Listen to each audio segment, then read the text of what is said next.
Iniciar con información de la capital. A partir de hoy se realizarán pruebas para corroborar el funcionamiento de los altavoces, por lo que autoridades llamaron a los capitalinos a mantenerse atentos y conservar la calma.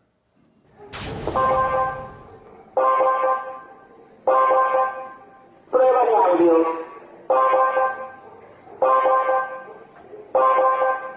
Prueba de audio. Así es como este lunes 6 de agosto sonarán los altavoces del C5 a las 12 del día. Los altavoces emitirán un sonido acompañado por la frase "prueba de audio". En ningún momento sonará la alerta sísmica. El objetivo es verificar que cada uno de los altavoces funcione debidamente en todos los puntos de la ciudad. Esto después de que el pasado 19 de julio, personas reportaran que el sistema no sonó en diferentes lugares. Prueba de audio.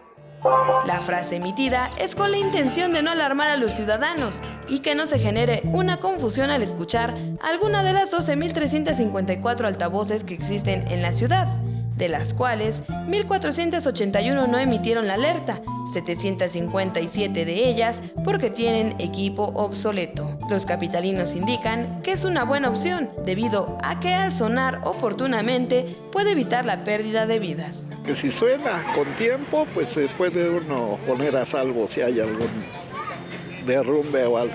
Si no suena, pues nos agarra adentro. Cuando empieza a sonar, pues agarrar a los niños y salirnos y ponernos al camellón. Este lunes se emitirá el sonido que se escuchará cada primer lunes de mes, ya que la habitual alerta sísmica será la que nos indique cuándo se aproxime un temblor.